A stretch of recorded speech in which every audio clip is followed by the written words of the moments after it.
Hello बच्चों, नमस्कार। स्वागत है आपका एक बार फिर से हमारे इस यूट्यूब चैनल जिसका नाम है IIT JEE rank plus Hindi medium. कैसे हो मेरे बच्चों यार? Good evening. तो यार आज है हमारा day 2, lecture number 2, JEE selection express series का फिजिक्स का डे 2। यस, इससे पहले हमने मूलभूत गणित पढ़ी। मूलभूत गणित का DSA आपको मिल गया होगा। मूलभूत गणित का PPT जो भी PDF नोट्स है वो भी आपको मिल गए होंगे। अब बहुत सारे बच्चों को नहीं मिले, उसकी वजह हो सकती है कि आपको वो ऐप पर मिलेंगे, आप YouTube पर ढूंढ रहे होंगे। तो YouTube से हटिए, ऐप डाउनलोड करिए हमारा रैंक प्लस का और वहाँ पर साइन अप करिए, मोबाइल नंबर डालिए, OTP आएगा और वहाँ से आप इस कोर्स के अंदर जाइएगा और आपको चैप्टर वाइज आपको DSA मिल जाएगा या चैप्टर वाइज ये मान लीजिए वो 15-20 क्वेश्चन का एक पेपर मिल जाएगा। क्लियर है? तो उम्मीद करता हूँ यार आपको मज़ा आ रहा होगा इस सीरीज़ में। मैथ का लेक्चर भी आपका हो चुका है, केमिस्ट्री का लेक्चर भी आपका हो चुका है, आई थिंक फिजिक्स के लेक्चर चल रहे हैं। एंजॉय करो यार, एंजॉय करो बच्चों। तो चलिए शुरू करते हैं कहानी को। आज की कहानी है बेटा जी सदिशों की। तो मैं वेक्टर्स आपको पढ़ाऊंगा। क्या? सदिश। मज़े से पढ़ना। बच्चों को सबसे ज़्यादा डर लगता है इस चैप्टर में, पता नहीं क्यों। मुझे नहीं पता बेटा जी कि वेक्टर से क्यों डरते हो आप, है ना? मुझे सच में नहीं पता, बट ऐसा लगता है कि आप डरोगे नहीं आने वाले समय में। ठीक है, तो आवाज़ आ रही है मेरी? अच्छा, मैं आपको जैसा कि पहले बता चुका था, कल ही मैं बता चुका था कि आज का जो ये लेक्चर होगा ये रिकॉर्डेड है ना? मैं आपको बता देता हूँ, मैं आपको झूठ नहीं बोलूँगा। तो आप जो भी अभी कमेंट कर रहे होंगे तो मैं आपके कमेंट नहीं पढ़ पाऊँगा, है ना? तो अच्छा है कि कमेंट में या चैट में अपना समय खराब मत करो। सामने लगा दो मोबाइल को या लैपटॉप को। चैट तो वैसे भी करने से कोई फ़ायदा नहीं है, मैं पैसे भी नहीं पढ़ पाऊँगा, रिकॉर्डिंग है। तो पूरा फोकस करिए अगले 1.5 घंटे के लिए सिर्फ इस लेक्चर पे, इस पूरे चैप्टर पे। मज़ा आएगा, ये मेरी गारंटी। क्या क्या क्वेश्चंस बनते हैं, किस प्रकार के कॉन्सेप्ट्स होते हैं, वो सब कुछ मैं आपको समझाऊंगा। पर आप प्लीज़ बच्चों फोकस के साथ पढ़िएगा और जुड़े रहिएगा अंत तक। तो कुर्सी की पेटी बांध लीजिए और शुरू करते हैं सदिश। चलिए, हम बात करते हैं, कहानियाँ से शुरू होती हैं भौतिक राशियों से। देखिए, भौतिक राशियों में को बहुत सारे आधार पर बांटा गया, उसमें से एक दिशात्मक गुणों के आधार पर भी बांटा गया। भौतिक राशियों को दिशात्मक गुणों के आधार पर बांटा गया। मैं थोड़ी सी कहानियां हैं सुना रहा हूं। भौतिक राशियां क्या होती है? जिन्हें संख्यात्मक और मात्रात्मक रूप में लिख पाएं और वो भौतिकी की घटनाओं की व्याख्या कर पाएं। क्लियर है ना? जैसे बल है ना? बल है और वो व्याख्या भी कर पा रहा है। 5 न्यूटन मात्रा भी है, मात्रक भी है और संख्यात्मक मान भी है, उसका परिमाण भी है। बेसिकली भौतिक राशियों को बहुत अलग अलग तरीके से हमने वर्गीकृत किया, नो डाउट। अब सुनिएगा पूरी कहानी को। उनमें से एक हमने इसको दिशात्मक गुणों के आधार पर, किसके आधार पर? दिशात्मक गुणों के दिशात्मक गुणों के आधार पर हमने बांटा। अब दिशात्मक गुणों में हमने दो राशियों में बांटा। एक अदिश राशियां। बहुत सारी भौतिक राशियों में से हमने बोला कि यार तुम सारी अदिश राशियां हैं और ये बची कुची सारी सदिश राशियां हैं। 1-2 राशियां हैं जो टेंसर में चली जाती हैं, प्रदिश राशि में चली जाती है। उसके डिफरेंट कॉन्सेप्ट है। एक उदाहरण के तौर पर बस याद रख लेना कि धारा जो है वो एक प्रदिश राशि बोल देते हैं जनरली, है ना? क्यों है वो मैं बता दूंगा, है ना? हालांकि वो इतने चीज़ें ये काम की है नहीं। जेईई में ये सवाल नहीं आएगा कि धारा कौन सी राशि है, नहीं आएगा, सच में नहीं आएगा। तो जो काम की चीज़ें हम वो चुराएंगे। क्लियर है?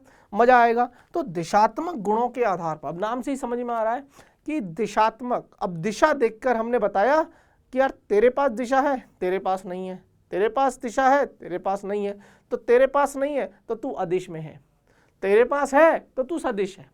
हालांकि और भी कुछ नियम है सदिश होने के, लेकिन अभी दिशात्मक गुणों के आधार पर हमने कैसे बोला वो बता रहा हूं। तो हमने अदिश राशियां बोल दी। क्या बोल दी बेटा? अदिश राशियां, स्केलर क्वांटिटीज, स्केलर क्वांटिटीज। और दूसरी हमने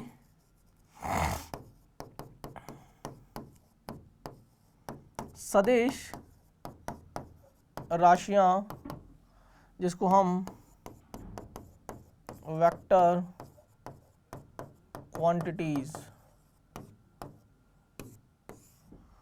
वेक्टर क्वांटिटीज, ठीक है। अब अदिश राशियां वे राशियां होती हैं जिनमें केवल परिमाण होता है, केवल परिमाण।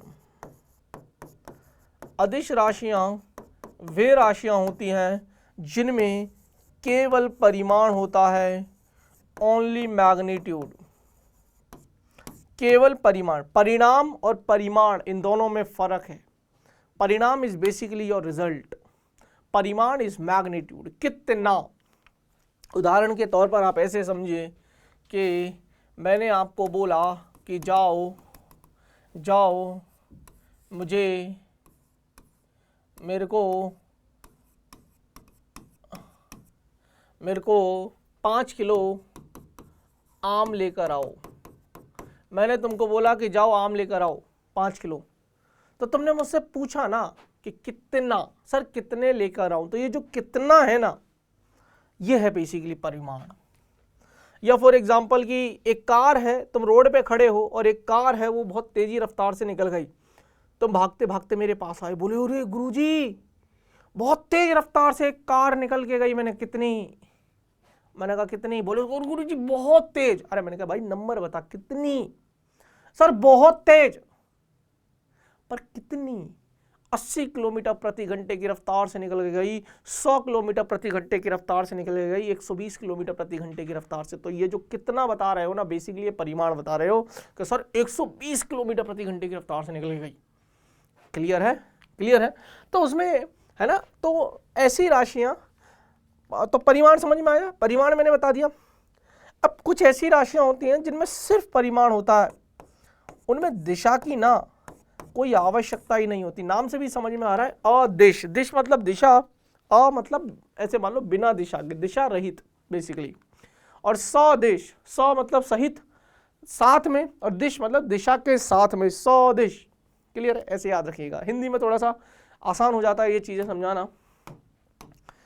तो अदिश राशियां वे राशियां होती हैं जिनमें केवल परिमाण होता है, दिशा की आवश्यकता नहीं होती। उदाहरण के तौर पर अगर आप उदाहरण भी लिखना चाहो तो यहाँ पर उदाहरण भी लिख लीजिए, जैसे द्रव्यमान, द्रव्यमान, चाल, समय, ऊर्जा, एटसेट्रा। अगर हम बात करें सदिश राशियों की, तो सदिश राशियां वे राशियां होती हैं जिनमें परिमाण तो होता ही है, परिमाण तो होता ही है और दिशा भी होती है, तथा इनको व्याख्या करने के लिए, इनको व्याख्या करने के लिए दिशा की तो आवश्यकता होती है, तथा त्रिभुज के सदिश योग नियम की पालना भी, सदिश योग नियम की, ऐसे लिख लो आप तो सिंपल, सदिश योग नियम की पालना भी करते हैं, सदिश योग नियम की पालना भी करते हैं। अगर तीनों चीज हैं तो ही मैं सदिश राशियां बोलूंगा।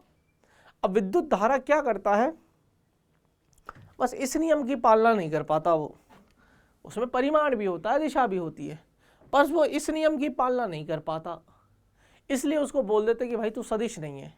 तो फिर हम बोल देते हैं कि भाई यार ये प्रदिश राशियां है, टेंसर क्वांटिटीज है, उसमें ज़्यादा दिमाग लगाने की जरूरत है नहीं, अपने को कोई रॉकेट साइंस नहीं है और उसमें कुछ ज़्यादा है नहीं, और ये मतलब जीरो ऑर्डर, फर्स्ट ऑर्डर, इस तरह की राशियां होती हैं। आप बिल्कुल भी मत जाओ उन चीज़ों में, सदिश राशियां लिख ली ना बस आपने। क्लियर है? अगर मैं एग्जाम्पल के तौर पर बोलूँ, है ना, तो जैसे वेग, विस्थापन, संवेग, बल, आवेग, आवेग नॉट आवेश एटसेट्रा। क्लियर है। तो हमने दिशात्मक गुणों के आधार पर हमने सदिश राशियों को हमने बोल दिया कि कुछ ऐसी राशियां जो जिनमें परिमाण भी होता है, दिशा भी होती है और त्रिभुज के सदिश योग नियम की पालना भी करती है, ऐसी सभी राशियों को हम बोल देंगे आज के बाद कि यार ये सभी राशियां जो हैं वो सदिश कहलाएंगी। ऐसी सभी राशियां क्या कहलाएंगी बच्चे? सदिश कहलाएंगी। और ऐसी राशियां होती हैं जिनमें परिमाण होता है परंतु उनमें दिशा की आवश्यकता नहीं होती, उनको हम बोल देते कि यार तुम अदिश राशियां होती हैं। उदाहरण के तौर पर मैंने समझा दिया। क्लियर है। भौतिक राशियों से कहानी शुरू हुई थी। ऐसी मेरे पास 100 भौतिक राशि हैं। मान लीजिए 100 भौतिक राशियां, तो 100 में से मैंने चुना के सारी हैं भौतिक राशियां, पर कुछ बिना दिशा की चल जाती हैं। भौतिकी घटनाओं की व्याख्या तो कर ही रही है ना, पर उनमें दिशा की जरूरत नहीं है, तो बोल देंगे कि यार दिशा की जरूरत नहीं है, ऐसा करो आप अदिश हो। आपको इस पर्टिकुलर घटना की व्याख्या करने के लिए दिशा की आवश्यकता होगी भाई साहब, और आपको सदिश योग नियम की पालना करनी पड़ेगी। ऐसा करो आप सदिश हो। क्लियर है। चलिए, तो एक चीज यहां तक क्लियर हो गई। अब अगली चीज पे चलते हैं। मजा आएगा। धीरे धीरे धीरे धीरे कॉन्सेप्ट बिल्डिंग करने हैं, मजा आएगा। पूरा चैप्टर बहुत धांसू है और मेरा यकीन मानना, मेरे साथ पढ़ रहे हो ना, मैं बहुत शानदार पढ़ाऊंगा आपको ये चैप्टर। मजा आ जाएगा। यूट्यूब पर रैंक प्लस पर बता रहा हूं, पहली बार आपका पूरा सिलेबस पढ़ाया जाएगा। मतलब पढ़ा तो हम पहले भी चुके हैं, पर बिल्कुल अब चैप्टर वाइज प्रॉपर तरीके से प्लान के साथ अब हम आपको दे रहे हैं, ताकि बच्चा को अगर पढ़ना है पूरा सिलेबस तो आ जाओ, अंत तक साथ नहीं छोड़ेंगे। क्लियर। तो आपको पता चल जाएगा कि हाँ यार सर पढ़ा तो रहे हैं। इसके बाद मात्रक और मापन चलेगा, मजा आएगा। फिर सरल रेखा में गति, समतल में गति, हर एक चीज पढ़ेंगे, हर एक चीज चलेगी हमारी। क्लियर है। चलिए, सदिश को एक सरल रेखा के सिरे पर तीर का निशान बनाकर निरूपित किया जाता है। हेडिंग लगाएंगे अगर मैं इसको बोलूं सदिश का निरूपण। सदिश, हेडिंग लगा लो, सदिश का निरूपण। सदिश, representation of vectors, representation of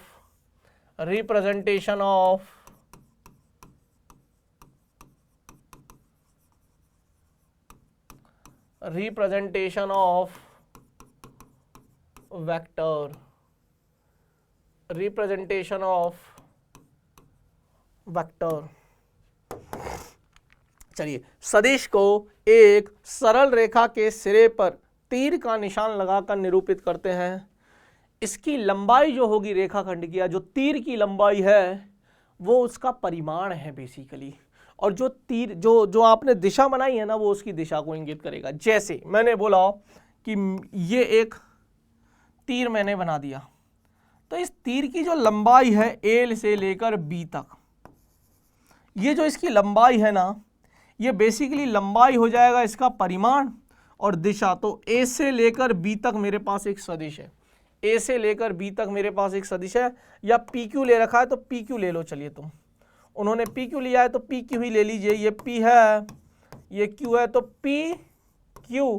अब पी से क्यू है ना, तो पी से क्यू, ऐसे दिखाएंगे हम सदिश को, है ना। ऐसे मत लिख देना पी क्यू, फिर तो क्यू से पी हो जाएगी ये, है ना। तो पी से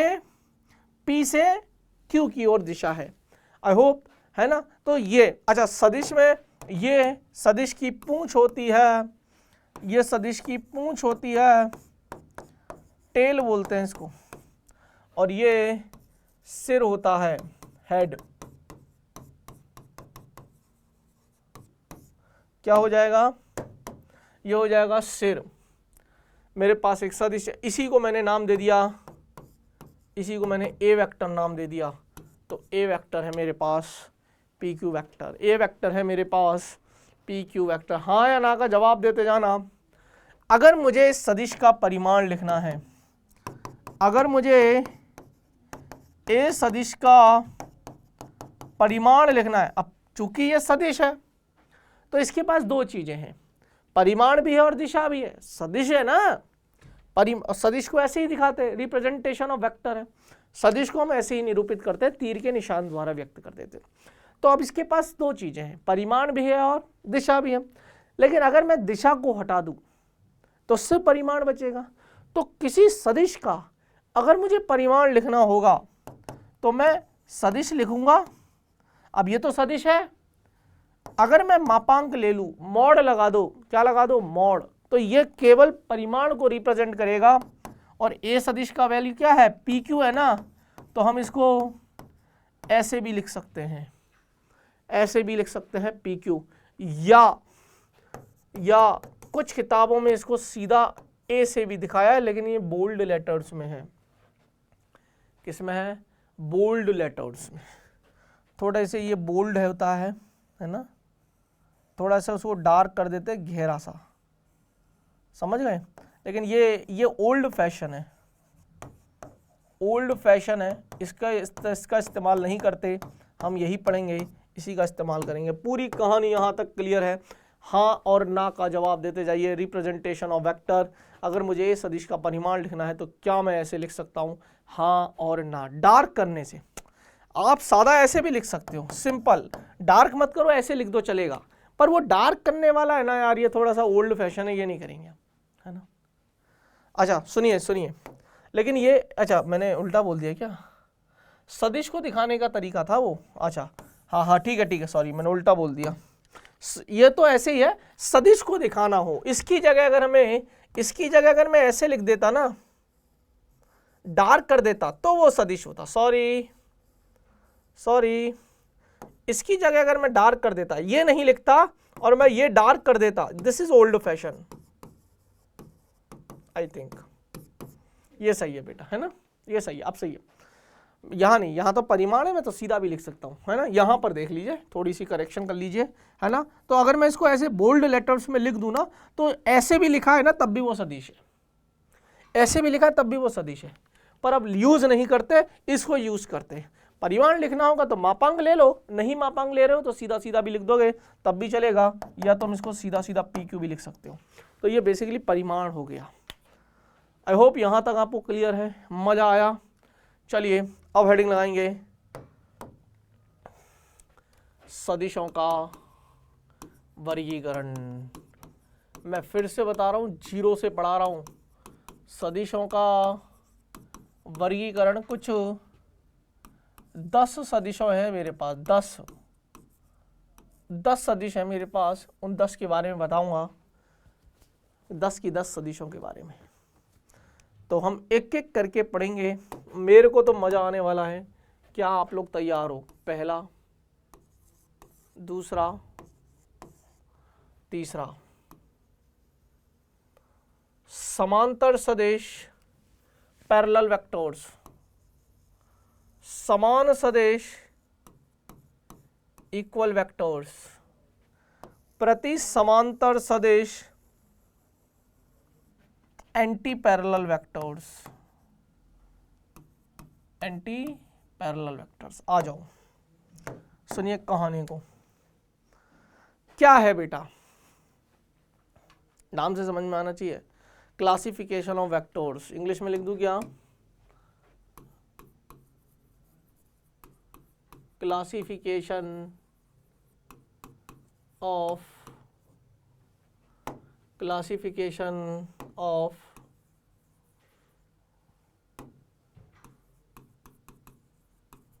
vectors, classification of vectors।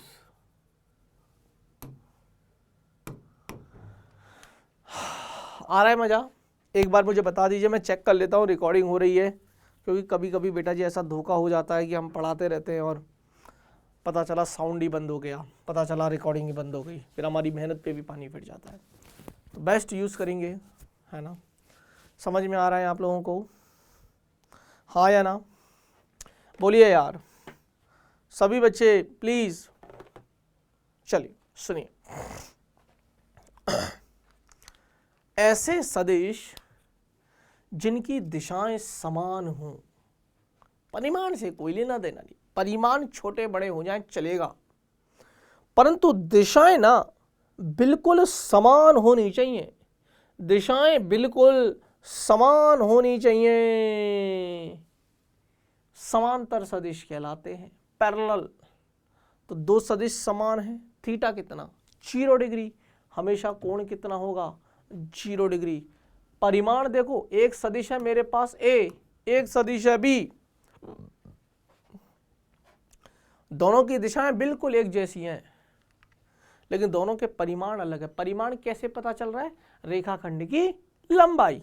तो देखो एक छोटा है एक बड़ा है, तो एक लंबाई बड़ी है मतलब परिमाण उसका ज़्यादा है, उसकी लंबाई थोड़ी कम है तो उसका परिमाण B की तुलना में थोड़ा कम है। आई होप आपको समझ में आया होगा, पहली परिभाषा बिल्कुल क्लियर है।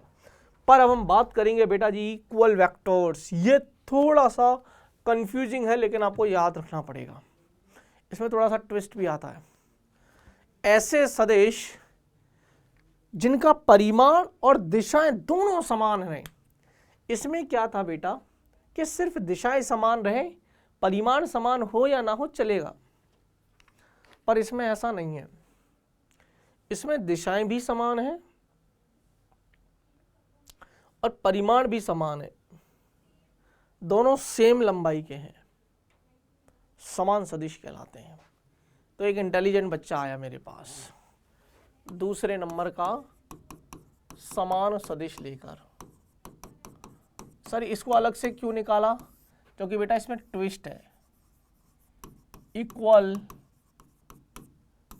Vectors, equal vectors. अब सुनिएगा, मैंने बोला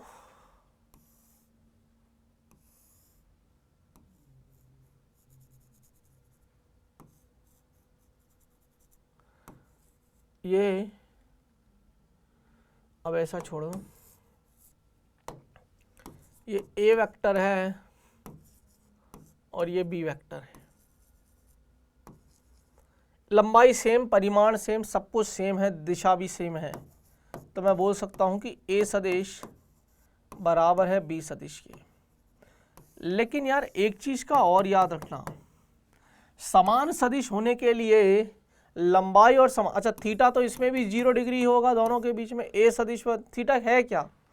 A सदिश व B सदिश के मध्य का कोण। लंबाई समान, दिशा समान, यानी कि परिमाण भी समान है और दिशा भी समान है, समान सदिश है। समांतर में ऐसा नहीं है, समांतर में केवल दिशा समान होनी चाहिए, परिमाण ऊपर नीचे हो जाएगा चलेगा। पर बेटा समान सदिश होने के लिए सिर्फ ये पर्याप्त नहीं है, भौतिक राशियां भी समान होनी चाहिए। भौतिक राशियां भी समान होनी चाहिए। अगर ऐसा नहीं हुआ तो फिर समान सदिश कैसे क्या होगे उसको बताओ सर। मतलब मैं बताता हूं। जैसे मैंने उदाहरण के तौर पर बोला कि मेरे को एक कार है जो कि 5 मीटर पर सेकंड के वेग से जा रही है इधर, और एक वस्तु है जिस पर 5 न्यूटन का मैंने बल लगाया। अब ये तो हो गया बेटा वेग और ये हो गया बल। क्या दिशा दोनों की समान है? हाँ। क्या दोनों का परिमाण समान है 5 और 5? पर फिर भी ये समान सदिश नहीं है, क्योंकि एक वेग है और एक बल है। समान सदिश होने के लिए दोनों भौतिक राशियों का समान होना भी जरूरी है। ये दोनों समान सदिश, ये समान सदिश नहीं है। देखो ये ट्विस्ट है अंदर की, ये समान सदिश नहीं है, ये समान सदिश नहीं है। आपको समझ में आ रहा है मैं क्या बोल रहा हूँ? तो समान सदिश होने के लिए भौतिक राशियों का भी समान होना जरूरी है। क्लियर है? बाकी आराम से बोलिए A सदिश बराबर B सदिश। क्लियर बोलिए, कोई दिक्कत वाली बात नहीं है। ओके चलिए तीसरा हम पढ़ते हैं बेटा जी प्रति समांतर। अब जो समांतर पढ़ा ना, नाम से ही समझ में आ गया है प्रति समांतर। अपोजिट है एक दूसरे के, दिशाएं एक दूसरे के विपरीत हैं। कोण हमेशा कितना होता है दोनों के बीच में? कोण हमेशा कितना होता है दोनों के बीच में? 180 डिग्री का कोण होगा। ये देख लीजिए दोनों प्रति समांतर सदिश है। सदिशों के वर्गीकरण में ये 3 सदिश समझ में आए। चलिए अब हेडिंग लगाएंगे चौथा। मजा आ रहा है ना? टोटल 10 कराऊंगा बेटा। पांचवा, छठा, ऋणात्मक या विपरीत सदिश, नेगेटिव और अपोजिट वेक्टर्स। पीडीएफ नोट्स सब चाहिए, प्रॉपर तरीके से नोट्स आपको मिल जाएंगे, लेकिन नोट्स आपको कहाँ मिलेंगे? हमारी एप्लीकेशन पर। रैंक प्लस का ऐप डाउनलोड कर लीजिए। कहाँ से करना पड़ेगा? गूगल प्ले स्टोर पर जाइए, वहाँ से रैंक प्लस टाइप करिए, ऐप डाउनलोड कर लीजिए। अदरवाइज ये जो वीडियो आपको दिख रही है ना, इस वीडियो के डिस्क्रिप्शन में भी मैंने लिंक डाल रखी है, आप वहाँ से उस लिंक पर क्लिक करिए और वहाँ से भी हमारे इस ऐप को डाउनलोड कर सकते हो। आई होप आपको समझ आया होगा। क्लियर है? अगर चाहिएगा तो, अगर तुम सच में सीरियस हो, तुम सच में पूरा फिजिक्स पढ़ना चाहते हो, 1.5 महीने के अंदर पूरा फिजिक्स ढंग से कायदे से, जैसे अभी चल रहा है ना, ऐसे हर चैप्टर चलेगा। इसलिए कह रहा हूँ स्टिक हो जाओ, इसलिए कह रहा हूँ जुड़ जाओ हमसे। जैसे अभी पढ़ा है ना मैंने, सेम पूरा लेक्चर ऐसे, पूरा चैप्टर ऐसे ही चलेंगे डिटेल में, with theory with questions. But आपको आना पड़ेगा। और सो 1.5 महीना मेरे से सीख जाएगा फिजिक्स, तो तेरे फिजिक्स में ज़्यादा लेवल के सवाल तो है नहीं। तो अगर हम इतना भी कर लेते हैं कि हमारे 25 में से 15, मैं तो कह रहा हूँ 12 ही सवाल कर पाए हम, तो 12 चौक 48 नंबर तो आ गए फिजिक्स में। अरे 0 आने के लाले थे हमारे, 0 आने के चांस थे, 0 से 45-50 नंबर तो आ गए। सर क्या पता कुछ अच्छा हो जाए लाइफ में फिजिक्स में। इसी प्रकार केमिस्ट्री मैथ पे भी लिया हूँ। तो एनआईटी का सफ़र बनना शुरू हो जाता है यहाँ से। रिवीजन करिए मेरे साथ, घर पे करिए क्वेश्चन प्रैक्टिस। इसलिए कह रहा हूँ थ्योरी रिवाइज, रिवीजन का सबसे बेस्ट तरीका है अभी इस वक्त। हमारे साथ रिवीजन करिए और क्वेश्चंस करिए। चलिए, है ना? हाँ, सह प्रारंभिक सदिश,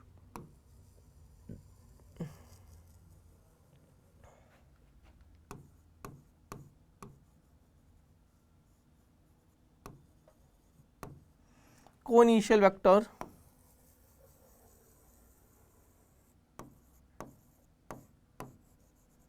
सरेखीय सदिश। आइए, नाम से भी समझ में आ रहा है, जैसे नाम वैसे काम। अब सुनिए, ऋणात्मक या विपरीत सदिश, जैसे समांतर का प्रति समांतर, ऐसी समान का विपरीत या ऋणात्मक। अब नाम से ही समझ में आ रहा है, सिर्फ दिशाएं विपरीत हैं, परिमाण समान होंगे, वही लेंथ दोनों की बिल्कुल समान है, बस दोनों ने मुंह फेरे हुए हैं, दोनों एक दूसरे से नाराज फूफाओं की तरह। जैसे शादियों में फूफा नाराज हो जाता है ना, ऐसे ये फूफा बने पड़े हैं दोनों। ये इससे बात नहीं कर रहा, ये इससे बात नहीं कर रहा। क्लियर है? तो ऐसे हम इनको बोलते हैं, ये है हमारे ऋणात्मक सदिश।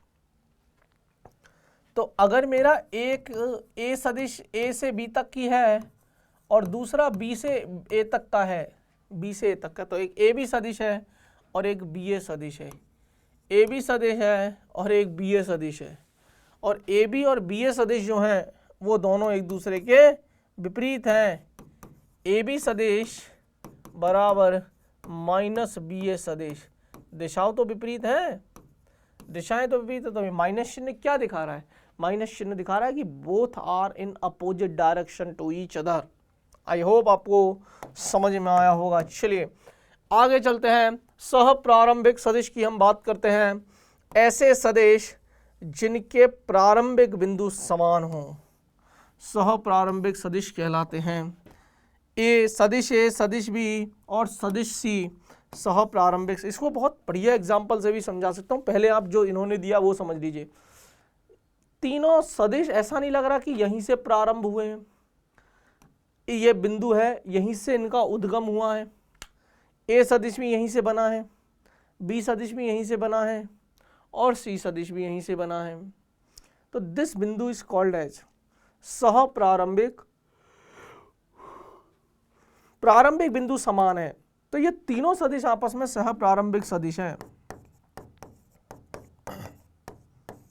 प्रारंभिक बिंदु तीनों का समान है। अब इसको और अच्छे से समझने के लिए ना ऐसे समझ लो कि कैरम बोर्ड है ना, कैरम बोर्ड,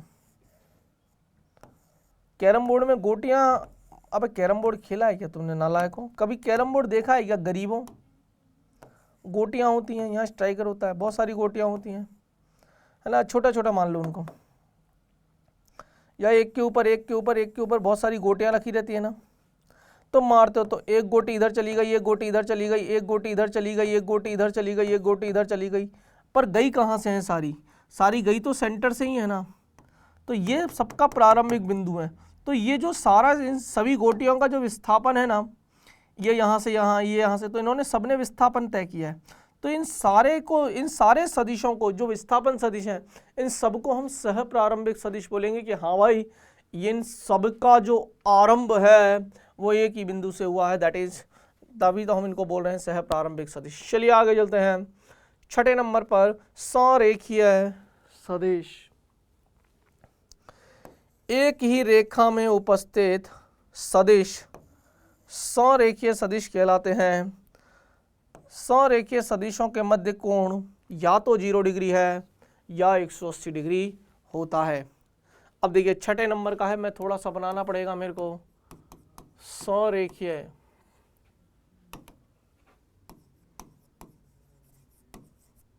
इसका डायग्राम नहीं है ना, को लीनियर वेक्टर्स बोलते हैं, को लीनियर वेक्टर्स।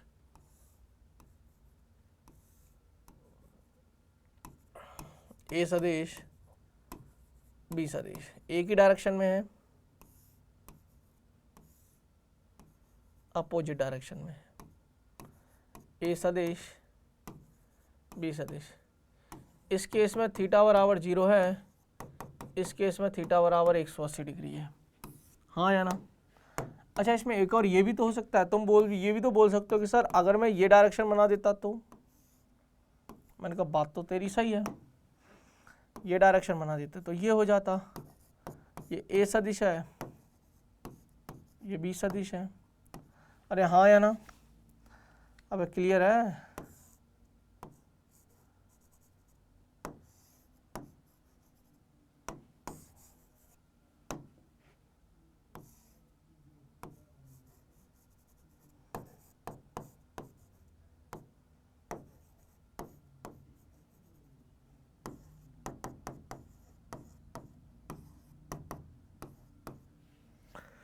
थीटा बराबर 0 डिग्री है, थीटा बराबर 180 डिग्री है।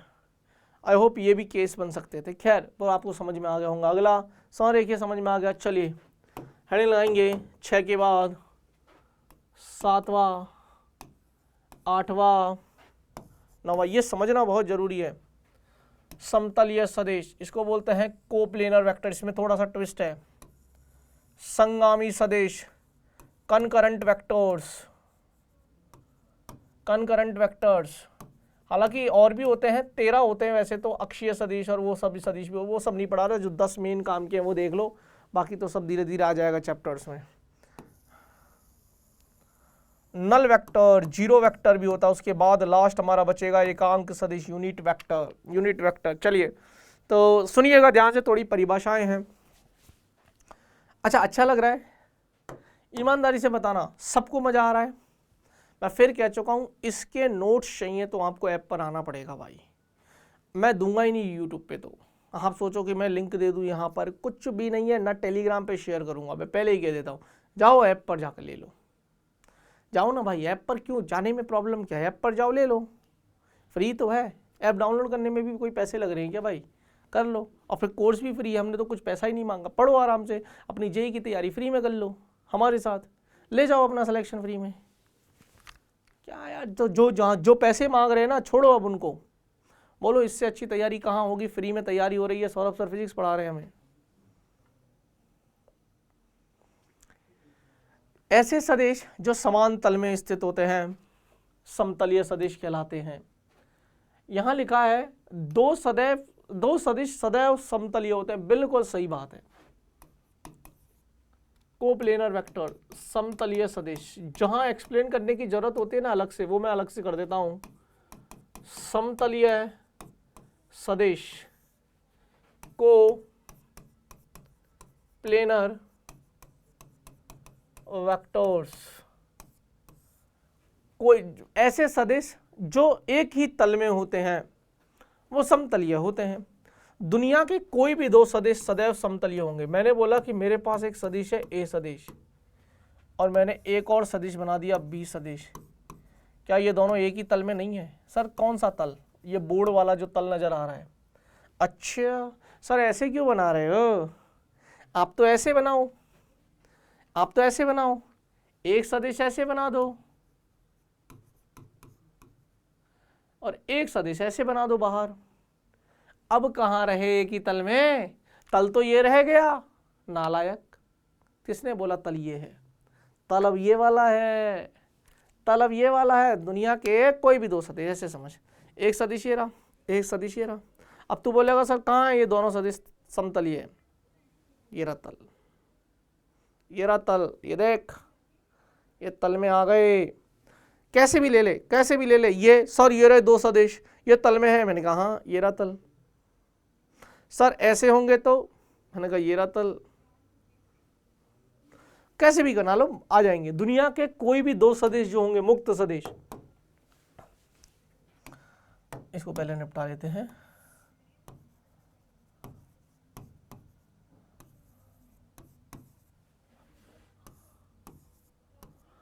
दुनिया के, लिखिए,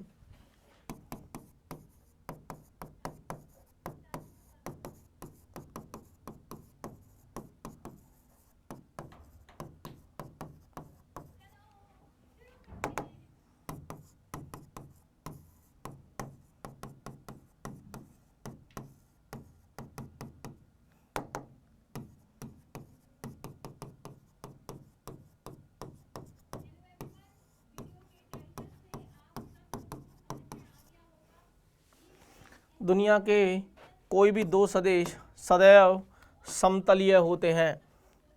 नोट,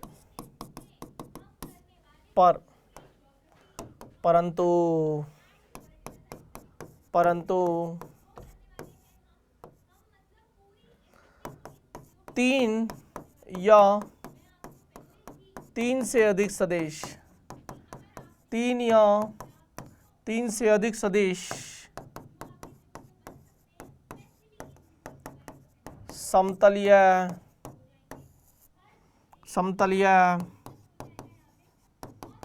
हो भी सकते हैं और नहीं भी। परंतु तीन से अधिक सदिश जो होते हैं वो समतलीय हो भी सकते हैं और नहीं। उदाहरण के तौर पर मैंने बोला, देखो ऐसे समझ, ये मेरे पास तीन सदिश हैं, एक सदिश ये रहा, एक सदिश ये रहा और एक सदिश ये रहा। ये एक ही तल में, एक सदिश ये रहा ए सदिश, एक सदिश ये रहा बी सदिश और एक सदिश ये रहा सी सदिश। क्या ये तीनों समतलीय सदिश हैं? एक ही तल में हैं और नहीं भी हो सकते। मान लीजिए एक सदिश ये रहा एक्स वाई जेड अक्ष, जैसे एक सदिश ये रहा, एक सदिश ये रहा और एक सदिश में बाहर बना दूं तो ये तीनों समतलीय नहीं है। अब बाहर की जगह मैंने यहां बना दिया सी समतलीय सदिश, तो क्या ये तीनों, तो ये समतलीय नहीं है, ये समतलीय नहीं है, पर ये समतलीय है। तो तीन या तीन से अधिक सदिश समतलीय हो भी सकते हैं और नहीं भी, परंतु दुनिया के कोई भी दो मुक्त सदिश जो होंगे ना वो सदैव समतलीय होंगे। आगे चलते हैं। संगामी सदिश अब पढ़ लो। उभयनिष्ठ बिंदु से होकर गुजरते हैं। ये तीन सदिश हैं, तीनों ऐसा नहीं लग रहा कि एक ही बिंदु से होकर गुजरे हैं और वो ये बिंदु है। दिस इज बिंदु, दिस इज उभयनिष्ठ बिंदु। ये क्या है बच्चों?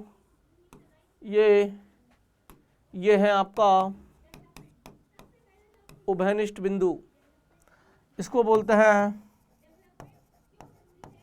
Common point. क्या बोलते हैं इसको? कॉमन पॉइंट अच्छा हो गया, समझ में आया। शून्य सदिश, ऐसा सदिश जिसका परिमाण शून्य, ऑब्वियस सी बात है। पर वो देखो ऐसे समझ, अगर मैं एक दो सदिशों को जोड़ने पर सदिश मिलता है तो एक सदिश ए सदिश है और दूसरा उसके ठीक विपरीत ऋणात्मक सदिश है सेम परिमाण का, तो दो सदिशों का योग किया, एक सदिश ए प्लस का है, मतलब दिशा अगर ले ले तो, और दूसरा उसके विपरीत है तो माइनस से दिखा दिया, तो दो सदिशों का योग हमें सदिश ही देगा। तो सीधा शून्य नहीं लिख सकता ना, शून्य सदिश लिखना पड़ेगा, यानी कि परिमाण तो शून्य है परंतु कुछ ना कुछ दिशा हो सकती है। यस, शून्य सदिश कहलाता है, शून्य सदिश कहलाता है। नोट, दो सदिशों का योग सदैव सदिश होता है, यहाँ शून्य एक शून्य सदिश है। आई होप आपको क्लियर हो गया होगा। अगली हेडिंग लगाएंगे 10वें नंबर की यूनिट वेक्टर एकांक सदिश। पहले बताओ यहाँ तक समझ में तो आ रहा है तुम लोगों को ढंग से? कितने बच्चों को समझ में आ रहा है? थोड़ा सा टाइम ज़्यादा लग गया इन वेक्टर्स की परिभाषाओं को एक्सप्लेन करने में, लेकिन अब हम खींच लेंगे मामले को, ज़्यादा समय देंगे नहीं। मैं पहले देख लेता हूँ कितना हमने रिकॉर्ड कर लिया है। चलिए, बहुत सुंदर, अच्छी बात है। एकांक सदिश का पहले बेस बनाया है मैंने, धीरे धीरे। एकांक सदिश वो सदिश होता है जिसका परिमाण इकाई है। हम इसका उपयोग ना, एकांक सदिश का इस्तेमाल हम दिशाओं के लिए करेंगे। आई कैप, जे कैप, के कैप, बेसिकली क्लियर बता देता हूं मैं। इसको कैप से दिखाते हैं। किससे दिखाते हैं? कैप, ऐसे सिंबल से दिखाते हैं। इसको बोलते हैं कैप। कैप बोल दो, टोपी बोल दो, हैट बोल दो, कुछ भी बोल दो। मैं कैप की जगह कप्पा बोलूंगा। कप्पा कोई शब्द नहीं है, पहले ही कह देता हूं। मेरे को ऐसे ही सिखाया था, एक सर थे बेटा जी, ठीक है ना, वो कप्पा करते थे। अब वो अगर उन सर तक ये वीडियो पहुंच गई होगी तो वो समझ गए होंगे, क्योंकि अकेले हिंदुस्तान में एक ही सर है जो करते थे ऐसा। ऑनलाइन में नहीं है वो, आपको यूट्यूब में नहीं मिलेंगे, वो ऑफलाइन में पढ़ाते थे, एलन में थे, ठीक है ना। तो अगर उन तक ये वीडियो पहुंच जाए तो अच्छी बात है, बहुत सुंदर। अगर आप पहुंचा सको इसको काट के तो शायद वो देख लें और उनको पता चल जाए, वो पहचान जाएंगे, पक्का पहचान जाएंगे कि हाँ यार एलन में है, कोटा में पढ़ाया था, ये भी बता देता हूँ, और 2009 में पढ़ाया था। चलो, कप्पा, तो कप्पा है। हाँ, अब सुनिएगा, तो इसको कैप से दिखाते हैं, कप्पा बोल देते हैं हम, ठीक है ना। इकाई परिमाण है, इसका उपयोग हम कहीं पर भी दिशा लगाने के लिए करेंगे। कहीं दिशा दिखाने, परिमाण में तो बदलाव आएगा नहीं, क्योंकि इसका तो खुद का परिमाण इकाई है। तो गुना होगा तो 1 से गुना करो किसी भी संख्या को, तो कोई बदलाव नहीं है, किसी भी तरीके से कोई बदलाव नहीं है, बस दिशा और जुड़ जाएगी। तो वो बेसिकली दिशा के साथ आ जाती है चीज़ें, ठीक है ना। तो अब हमें अगर कहीं पर भी, जैसे मेरे को अगर एक सदिश है ए सदिश, अगर मुझे उसका एकांक सदिश निकालना है तो ए सदिश लिखकर कप्पा लिख दो। कप्पा लिख देने का मतलब है कि आप एकांक सदिश निकाल रहे हो।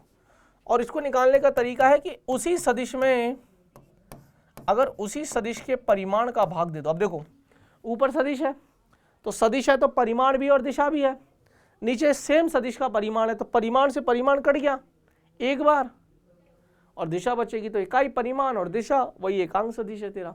क्लियर है? तो ये निकालने का तरीका है, मैं पहले ही बता देता हूँ।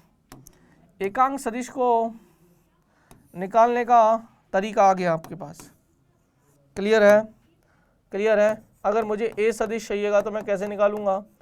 ए सदिश का परिमाण और एक कप्पा।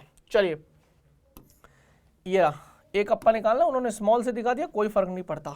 यह है सदिश की दिशा एकांक सदिश द्वारा दर्शाई जाती है। कभी भी अगर मुझे सदिश की दिशा दिखानी है, एकांक सदिश द्वारा दर्शा दूंगा। और याद रखना, अगर मेरे पास ये एक्स अक्ष है, मैं यहीं पर डायरेक्ट दिखा देता हूँ, ज़्यादा समय अब लूँगा नहीं। ये जेड अक्ष है तो इस डायरेक्शन में होगी, तो इस डायरेक्शन में आई कप्पा, इस डायरेक्शन में जे कप्पा और इस डायरेक्शन में के कप्पा। हाँ या ना का जवाब दे दीजिए। और अगर ये है प्लस एक्स अक्ष की तरफ है, अगर माइनस एक्स अक्ष होता पीछे तो फिर माइनस आई कैप हो जाता, आई कप्पा। इधर प्लस जे कप्पा है तो नीचे माइनस जे कप्पा। बाहर प्लस के कप्पा है तो अंदर माइनस के कप्पा हो जाएगा। सिंपल, जैसे एक्स वाई जेड अक्ष होते हैं तो हमने उनकी की दिशा में एक्स वाई जेड अक्ष की दिशा में एकांक सदिश है क्रमशः आई कप्पा जे कप्पा और के कप्पा। होप आपको समझ में आया होगा। हेडिंग लगाएंगे दो सदिशों का योग। अब मेरे पास दो सदिश होंगे और उन दोनों सदिशों को मुझे जोड़ना होगा। अब सुन लीजिए, कोई भी दो सदिश है, उन दोनों सदिशों को जोड़ रहा हूं तो जो रिजल्ट निकल के आता है ये पढ़ लेना। हम कर रहे हैं दो सदिशों के योग का त्रिभुज का नियम, triangle law of addition of two vectors. मेरे पास एक सदिश है ए सदिश, एक सदिश है बी सदिश। याद रखना, दो सदिशों को जब भी जोड़ोगे, दो सदिशों को जब भी जोड़ोगे तो दोनों सदिश की पूंछ होनी चाहिए या दोनों सदिशों का सिर होना चाहिए। हमने बोल दिया पूंछ से जब भी दो सदिशों के मध्य कोण देखा जाएगा, पूंछ से पूंछ के मध्य देखा जाएगा या सिर से सिर के मध्य देखा जाएगा। सिर और पूंछ के मध्य कभी भी कोण है कि यार एक सदिश का तो तुमने सिर ले लिया, दूसरे सदिश की तुमने पूंछ ले ली, नहीं। या तो दोनों की पूंछ लो या दोनों का सिर लो, तभी हम कोण देंगे। अब जैसे यहाँ पर है एक सदिश है ए सदिश, एक सदिश है बी सदिश और इन दोनों सदिशों के मध्य जो कोण है वो है थीटा। तो now this theta is called as angle between these two vectors A vector and B vectors. Yes, theta जो है वो ए सदिश एंड बी सदिश के मध्य का कोण है। थीटा जो है वो ए सदिश और बी सदिश के मध्य का कोण है। आई होप आपको समझ में आ रहा होगा। सदिश योग किया, इसको मैंने हल्का सा शिफ्ट कर दिया। एक सदिश को मैं इस ब्रह्मांड में कहीं भी शिफ्ट कर सकता हूँ, शर्त यह है उसका परिमाण मत बदलना, उसकी दिशा मत बदलना। दिशा यही थी, मैं ऐसे ही शिफ्ट किया, परिमाण यही है तो उस सदिश का मतलब नहीं बदलेगा, तो मैं यहाँ ले गया। तो ये एंगल कितना हो जाएगा, ये एंगल कितना हो जाएगा, थीटा ही हो जाएगा ना भाई। अरे यार, ए सदिश का बी सदिश के साथ, तो ये ए सदिश है ना, इसी के साथ तो थीटा बना रहा है और ये दोनों का जोड़ दिया हमने, तो this is called R vector. ये है मेरा रिजल्टेंट वेक्टर आर सदिश, परिणामी सदिश ए सदिश प्लस बी सदिश। अब इसका डेरिवेशन है, वो डेरिवेशन अगर आप करना चाहो कर लो, वरना आप सीधा सीधा रिजल्ट याद रख सकते हैं। मैं आपको डायग्राम बना के सीधा रिजल्ट याद रखवा देता हूँ। एक सदिश है ए सदिश, एक सदिश है बी सदिश, ध्यान से सुनिएगा कहानी को, और इन दोनों के मध्य में कोण है थीटा। आपने क्या किया बेटा जी, इस सदिश को आगे शिफ्ट कर दिया, दिस इज कॉल्ड बी सदिश and now this is an angle theta. तो परिणामी सदिश ये हो जाएगा, परिणामी सदिश ये हो जाएगा आर सदिश बराबर ए सदिश प्लस बी सदिश। और ये जो एंगल बनेगा ना बेटा, this angle is alpha. Alpha और थीटा में फ़र्क है, थीटा जो है वो angle between A vector and B vector, while alpha is an angle between A vector and resultant vector.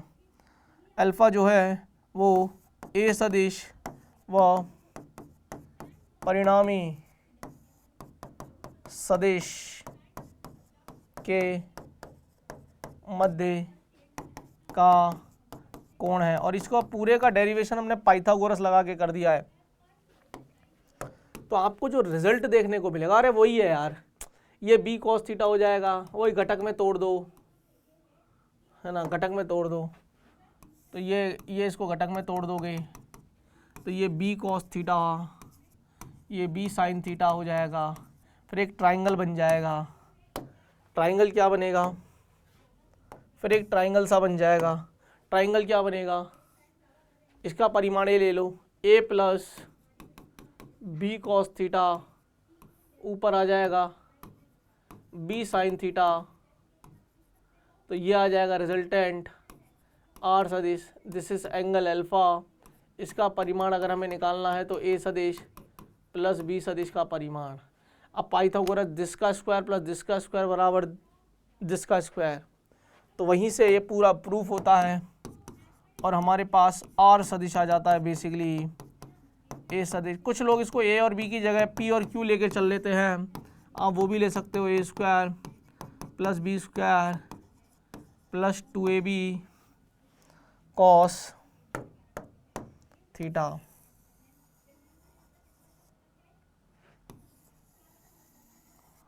Note करो, तुम्हारे लिए पढ़ा रहा हूं मैं, बहुत शानदार। हाँ और ना का जवाब देते जाइए यार, मजा आ रहा है।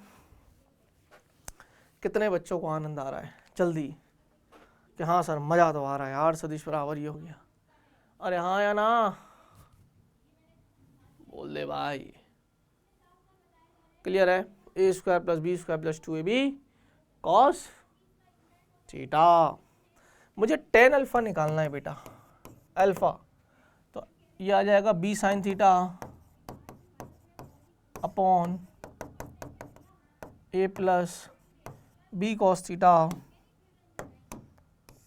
अब मुझे यहाँ से अल्फा चाहिए, अल्फा बराबर tan inverse b sine theta upon a plus B cos theta. I hope समझ में आया होगा। ये जो भी मैंने लिखा ना, ये सारा आपको समझ में आ गया होगा। अब जैसा मैंने त्रिभुज नियम बताया, सेम है समांतर चतुर्भुज का योग नियम, parallelogram law of addition of two vector, same चीज है, बस डायग्राम में उन्होंने वहां ट्राइंगल बना के किया, इसको पैरेललोग्राम बना के कर दिया, समांतर चतुर्भुज बना के। मैं नहीं करवाऊंगा क्योंकि सेम रिजल्ट सेम कहानी। देखिए tan अल्फा हमने यही निकाला था, क्या निकाला था, नहीं निकाला था बताओ। अगर क्षैतिज के साथ अल्फा ले रहे हो तो इधर से बीटा ले लो, तो बीटा निकाल लो, एक ही बात है।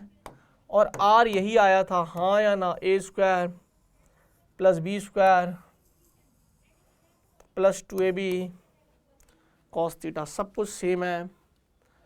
अब यहाँ से हम गोल्डन की पॉइंट्स पढ़ेंगे, सेम गोल्डन की पॉइंट्स, वेरी वेरी इंपॉर्टेंट। पहले बताओ मेरी बात समझ में आ रही है क्या? हर एक बच्चे को कहानी क्लियर हो रही है क्या? मैं पानी पी लूँ क्या बेटा? यस, आराम से करिए, पढ़ते जाइए, कुछ भी नहीं करना, मोबाइल सामने रखिए और पढ़िए अगले 1.5 घंटे तक। अब कुछ भी नहीं बचा इसमें, मेन जो चीज़ थी वो मैंने बता दी है। अब तो बेटा जी सवाल करवाऊंगा और डॉट और क्रॉस समझा दूंगा।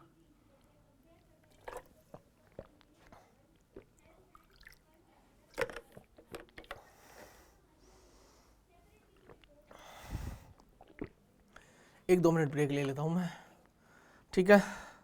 यहीं हूँ, यहीं हूँ, कहीं नहीं जा रहा हूँ बेटा, मोबाइल चला लेता हूँ थोड़ी देर, है ना?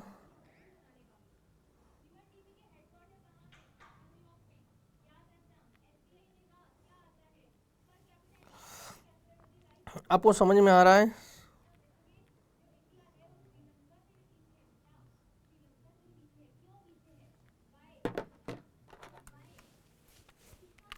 जब तक आप इनको पढ़ सकते हो।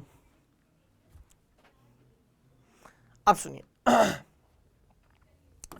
सदिशों का योग क्रम विनिमय होता है। ए सदिश प्लस बी सदिश जोड़ो, चाहे बी सदिश प्लस ए जोड़ो, इसको क्रम विनिमय कहते हैं। सहचार्य का नियम, एसोसिएटिव लॉ को पालन करता है।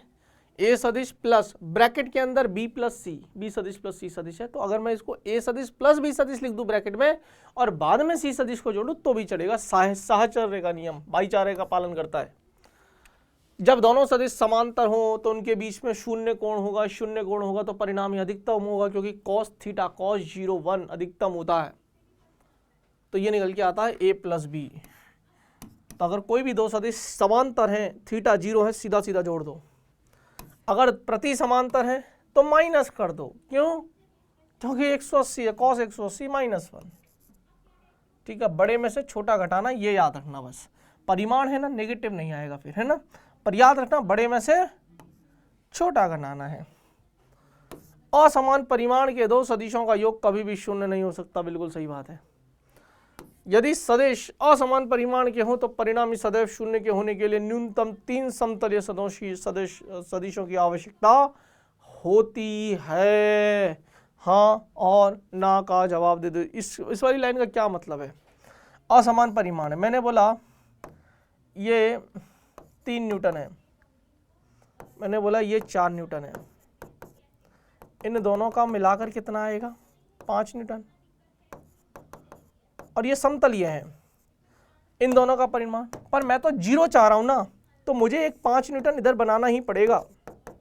तो मेरे को 3 सदिशों की आवश्यकता पड़ी इस पूरे के मामले को 0 करने के लिए, पर कंडीशन है तीनों सदिश समतलीय होनी चाहिए। तो न्यूनतम 3 सदिशों की आवश्यकता होती है, 3 समतलीय सदिशों की आवश्यकता होती है। आई होप आपको समझ में आया होगा। फिर ये छोटे छोटे से कोण हैं, इनको पढ़ लेना बेटा जी। मैं करवा दूं क्या? अरे मैं ही करवा देता हूँ, चलो। इसके बाद बहुभुज का नियम है, व्यवकलन है, ये तो बहुत सिंपल है। लंबवत घटकों में तोड़ना, ये आ जाएगा आपको, एक cos थीटा त्रिविम है। फिर मेन है मेरे को क्रॉस प्रोडक्ट, डॉट प्रोडक्ट और क्रॉस प्रोडक्ट। अच्छा डॉट तो मैं करवा दूंगा, क्रॉस भी हो जाएगा। उसके बाद सवाल है यार, सवाल करेंगे बेटा। चलें थोड़ा स्पीड पकड़ लें क्या?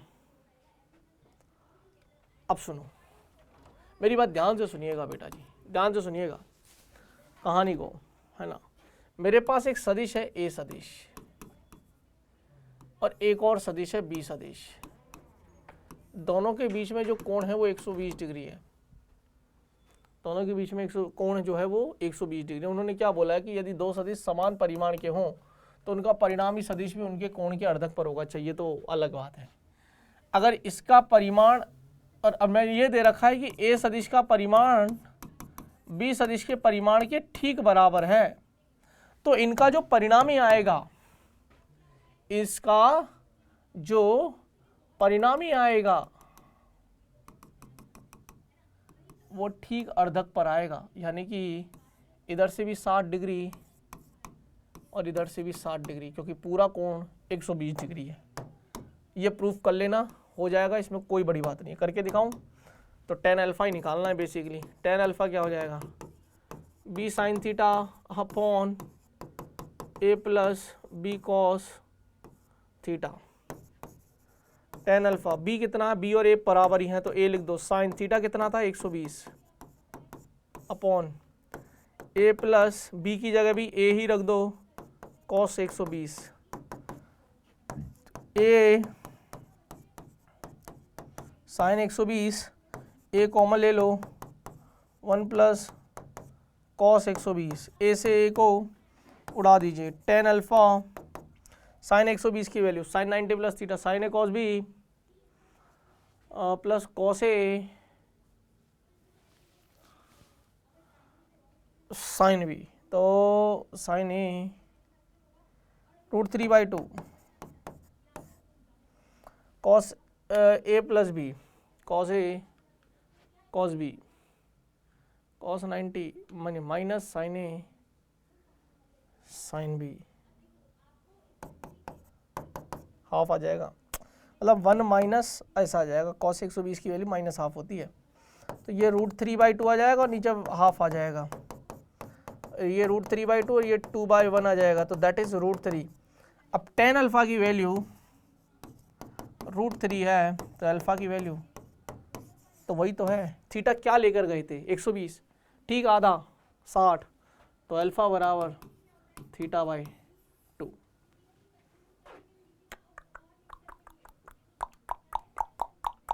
वही अल्फा बराबर θ/2। पढ़ लेना यार, इसमें कुछ है नहीं। ए है, अब जिसका परिमाण ज़्यादा होता है उधर झुक जाता है परिणामी। क्लियर है? तो अब देखो ए का परिमाण ज़्यादा है तो बीटा बड़ा हो जाएगा ना, क्योंकि ये इधर झुक गया तो अल्फा छोटा हो जाएगा। वही बोल रहा है। प्रमेय है, स्पेशल केसेस है, वो याद रख लेना, है ना। वो ये है विशेष स्थिति यदि थीटा 120 डिग्री हो तो आर बराबर ये होता है, और ये जो परिणामी आएगा वो भी ए के बराबर ही आएगा। तो यहाँ पर उन्होंने एक बॉक्स बनाकर प्रमेय बंद की हुई है कि यदि दो एकांश सदिशों का परिणामी सदिश भी एकांश सदिश हो तो उनके मध्य का कोण 120 डिग्री होता है। आप देखो इसको मैं ऐसे भी एक्सप्लेन कर सकता हूं, लास्ट की एक सदिश है ए सदिश, उसका परिमाण है एक और सदिश है बी सदिश, उसका परिमाण भी 1 है, और इनका परिमाण दोनों को जोड़ने के बाद जो आर आएगा वो भी 1 है, तो थीटा हमें निकालना है। ये है बेसिकली प्रमेय। तो आर बराबर क्या है, आर बराबर under a square plus b square plus 2 AB cos theta, यही तो निकालना है। आर की वैल्यू भी क्या डाल दो, 1 डाल दो, स्क्वायर कर दो, तो 1 बराबर ये 1 + 1 ये हो जाएगा 2 + 2 कॉस थीटा। अब कई बार बच्चा इसको 4 कर देता है, यही मात खा जाता है, यही तो नहीं करना। 1 + 1 बराबर 2 कॉमन ले लो, 1 + कॉस थीटा, तो ये आ जाएगा 1/2 बराबर 1 + कॉस थीटा। कॉस थीटा बराबर 1/2 माइनस आधा।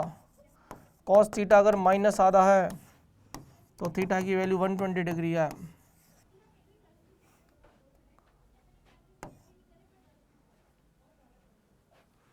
बहुभुज का नियम हेडिंग लगाओ बेटा, ये पढ़ लेना है ना, बहुत सारे हैं तो इनको सबको लाइन से जमाते जाओ। ए सदिश, ए बी सदिश की पूछ लाए, सी सदिश की पूछ लाए, डी की लाए, और यहाँ तक खत्म हो गया। तो जो परिणाम ही होगा ना वो विपरीत दिशा में ऐसे दिया जाएगा। तो आर सदिश जो होगा वो ए बी सी डी के बराबर होगा, सदिश रूप में जोड़ना, ठीक है। दो सदिशों का व्यवकलन कुछ भी नहीं है, फॉर्मूला है बेटा, फॉर्मूला है। मैं डायग्राम जरूर बना देता हूं बस। दो सदिशों का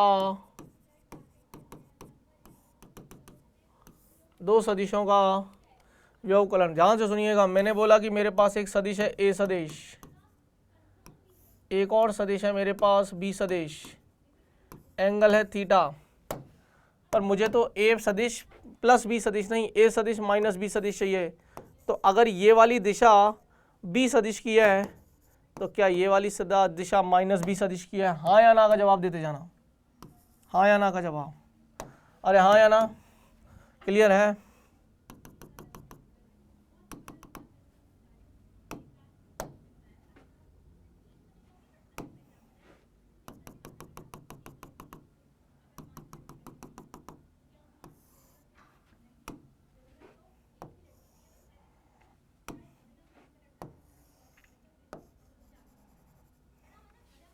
क्लियर है? तो दिस इज कॉल्ड आर सदिश, ए सदिश प्लस ऑफ माइनस बी सदिश, तो ये हो जाएगा ए सदिश माइनस ऑफ बी सदिश।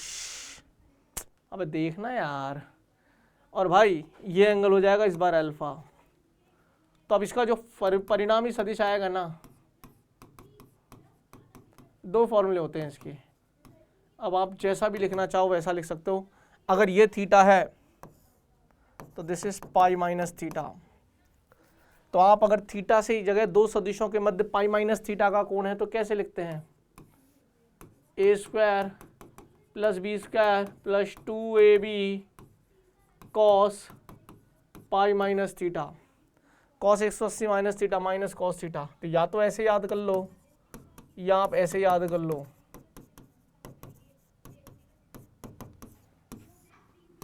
ए स्क्वायर प्लस बी स्क्वायर, अब cos pi minus theta minus के होता तो यहाँ माइनस आ जाएगा 2ab कॉस थीटा। अब आपकी मर्जी, आप कैसे याद रखना चाहते हो इसको।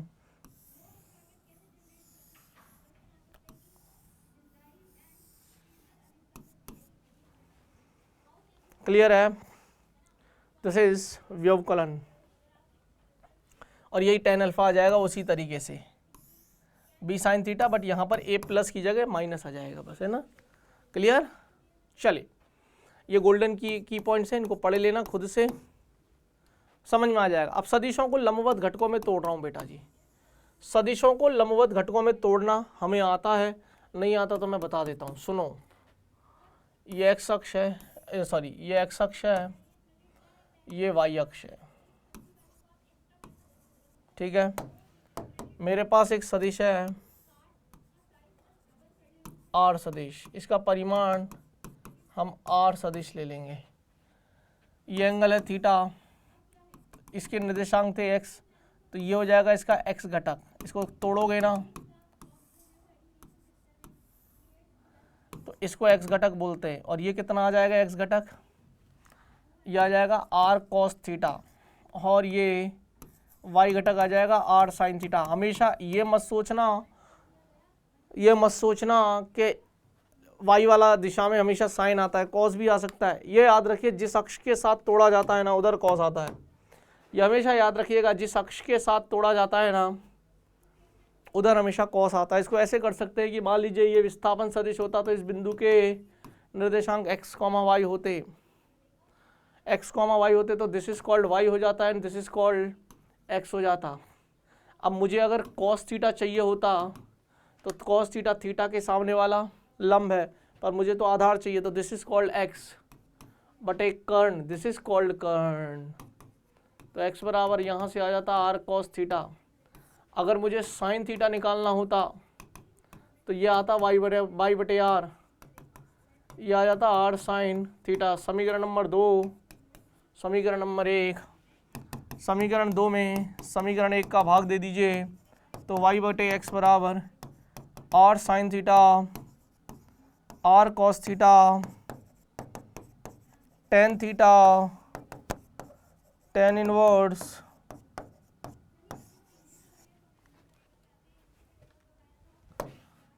आया समझ में।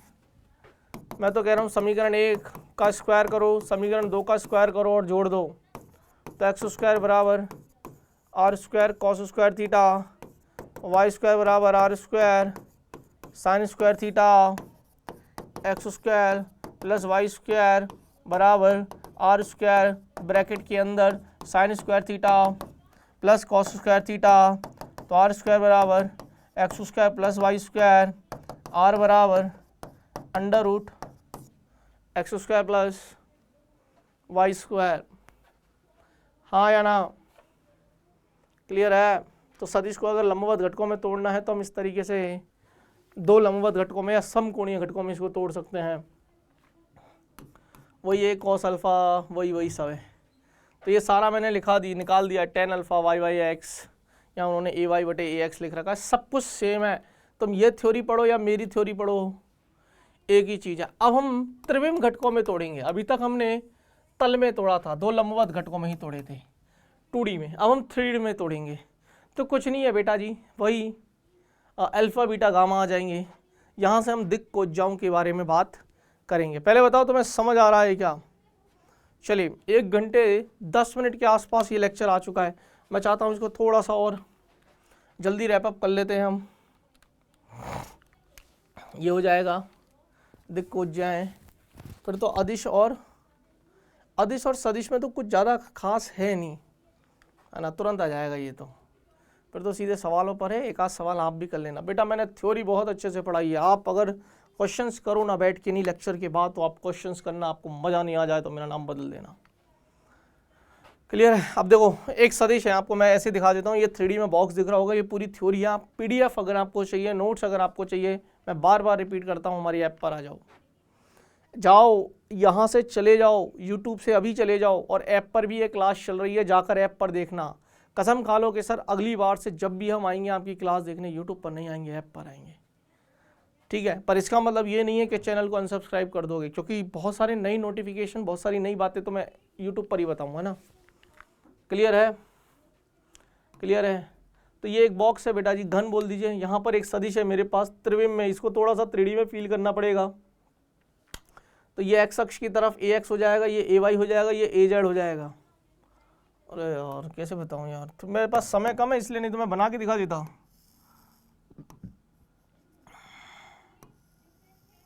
ये AX है,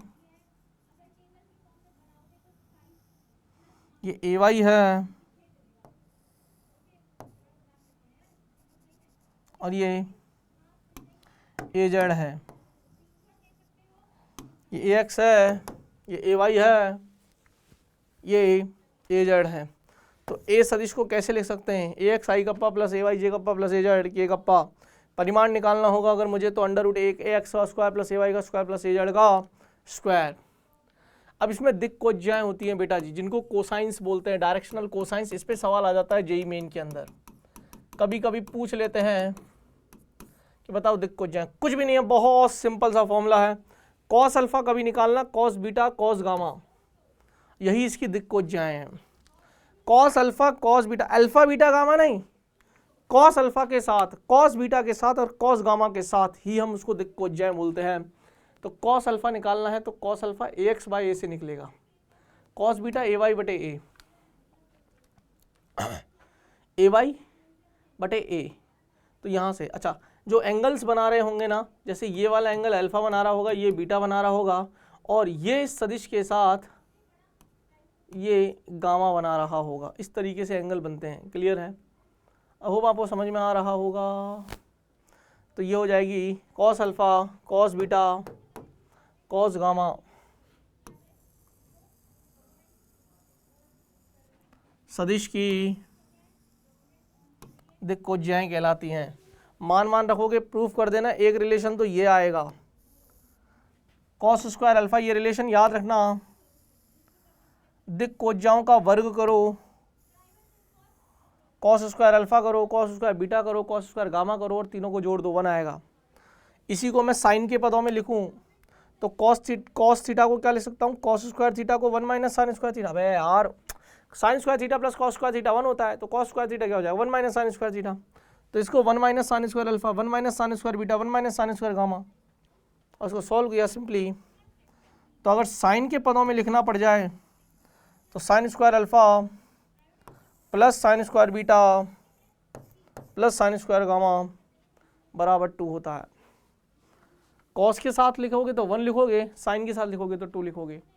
चलिए अब हेडिंग लगाएंगे डॉट प्रोडक्ट। मैंने पूरा ऑलमोस्ट चैप्टर कवर करवाया है। अब बेटा जी 2 सदिश हैं, दोनों सदिशों का अदिश गुणनफल लेना है। ए सदिश डॉट बी सदिश कर दीजिए भैया। क्लियर है? मैं थोड़ा सा फास्ट चलूंगा। एक सदिश का अदिश से गुणन या विभाजन, के से गुना कर रहे हो तो के टाइम्स हो जाएगा, 3 से गुना कर रहा हूँ तो सदिश का परिमाण 3 गुना हो जाएगा, 3 से भाग दे रहा हूँ तो सदिश का परिमाण 3 से कम हो जाएगा। मतलब 1/3 से गुना कर रहे हैं तो मतलब वो उतनी ही लंबाई में अनुपात में कम हो जाएगा। दिशा पे कोई फर्क नहीं पड़ेगा, बस यही बोलना चाह रहे हैं कि अगर अदिश से गुना कर रहा हूँ तो कोई फर्क नहीं पड़ना, बस कंडीशनल है के ग्रेटर देन 0। अगर लेस देन 0 होगा तो माइनस आएगा, माइनस का मतलब है विपरीत दिशा कर देगा वो, बस इतना सा कॉन्सेप्ट है और कुछ भी नहीं है। चलिए, तो ये दोनों पॉइंट दिमाग में रखना, गुना किया भाग दिया। तो अब चलते हैं 2 सदिशों का अदिश गुणनफल। बहुत सिंपल, मैं सीधा सीधा बता रहा हूँ। डॉट प्रोडक्ट नोट्स चाहिए तो पढ़ लेना। मेरे पास एक सदिश है ए सदिश, एक और सदिश है बी सदिश, 2 सदिश है ए सदिश बी सदिश। तो ए का परिमाण बी का परिमाण कॉस थीटा। 2 सदिशों के अदिश गुणनफल से हमेशा अदिश मिलती है, इसलिए डायरेक्शन नहीं आएगा। तो यहाँ से अगर मुझे कॉस थीटा निकालना पड़ जाए कभी, तो ए सदिश डॉट बी सदिश, ए सदिश का परिमाण बी सदिश का परिमाण। ठीक है ना? अरे हाँ या ना का जवाब देते जाना। या इसको हम ऐसे भी लिख सकते हैं बेटा जी, ए सदिश डॉट बी सदिश को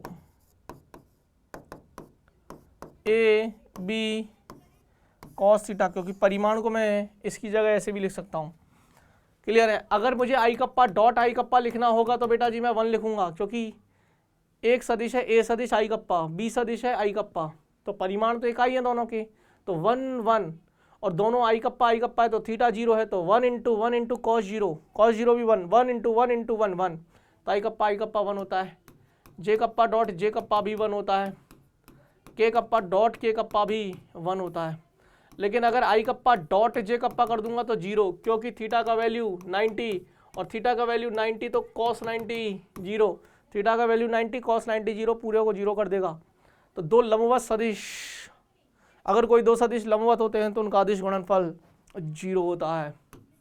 जे कप्पा डॉट के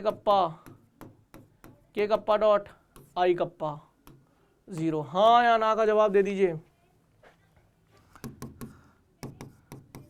कोई भी 2 सदिश आपस में लंबवत हों तो उनका अदिश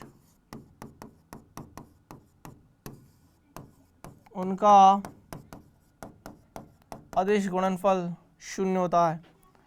यदि ए सदिश लंबवत है बी सदिश के, ए सदिश डॉट बी सदिश 0 हो जाएगा।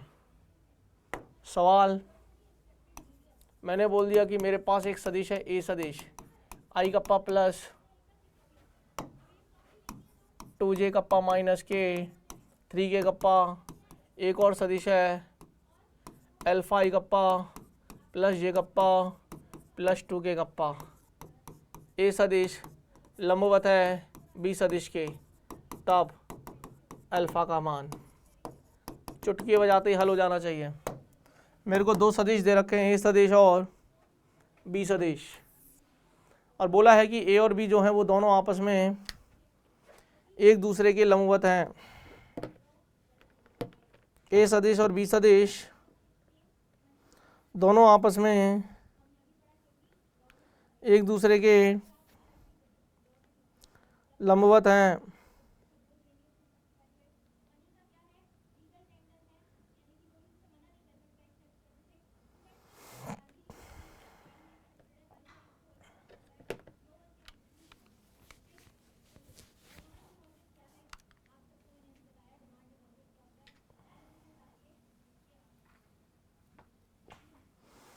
यस,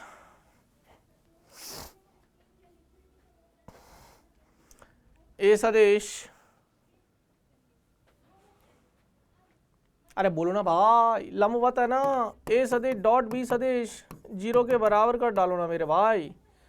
आई कप्पा का आगे 1 है, 1 इंटू अल्फा, अल्फा ये प्लस का 2 है, ये प्लस का 1 है, तो 2 इंटू 1 प्लस का 2, ये माइनस का 3 है, ये 2 है, तो 3 दूनी 6 पर माइनस का बराबर 0, अल्फा माइनस 4 बराबर 0।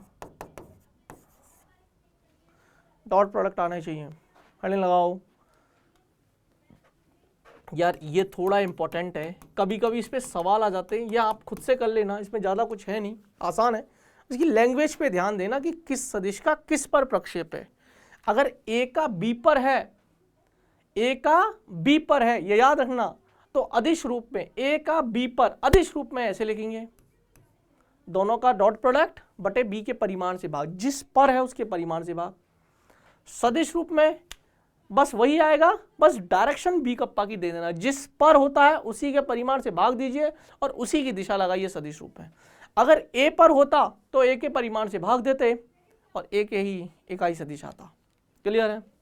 हड़ी लगाइए। लास्ट दो सदिशों का सदिश गुणनफल, क्रॉस प्रोडक्ट की हम बात करेंगे, उसके बाद एक दो सवाल है मेरे पास।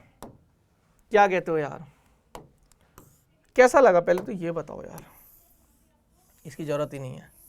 हाँ, मैंने थोड़ा बहुत छोटी छोटी चीज़ें हैं जो मैं ये मान के चला कि वो आपको आती होंगी, वरना बेटा पूरा चैप्टर तो वैसे भी पॉसिबल नहीं है। हालांकि लेकिन 95% चैप्टर मैंने कवर करवा दिया, 95% चैप्टर, मेरा यकीन मानना। थोड़ा सा गर्मी लग रही है, एसी चला देता हूँ बच्चों। मेरा गला ख़राब हो गया लगातार बोलते बोलते। आप प्लीज़ बच्चों मुझे सुन रहे हो तो इसको देख लेना, है ना। कोई, हाँ, पानी पी लेता हूँ मैं। कोई भी दो सदिशों का सदिश गुणनफल की हम बात कर रहे हैं बेटा जी। क्या? सदिशों का सदिश गुणनफल।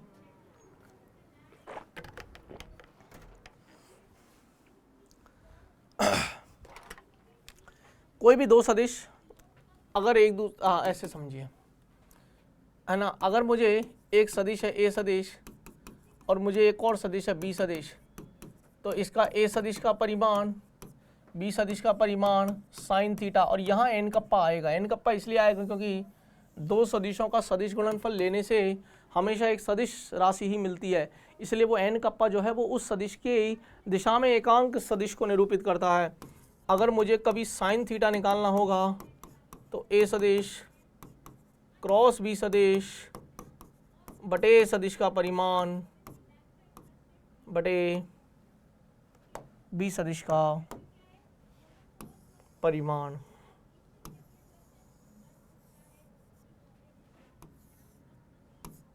क्लियर है? हाँ और ना का जवाब दे दीजिए, हाँ और ना का जवाब दे दीजिए। अच्छा, एक चीज़ और बता दूं बेटा जी, आई कप्पा क्रॉस आई कप्पा 0 होता है, क्योंकि थीटा की वैल्यू 0 हो जाएगी। वहाँ आई कप्पा डॉट आई कप्पा 1 होता था, यहाँ 0 है। जे कप्पा क्रॉस जे कप्पा 0, के कप्पा क्रॉस के कप्पा 0। लेकिन अगर sir I kappa cross J kappa करो तो, के कप्पा क्रॉस आई कप्पा करो तो,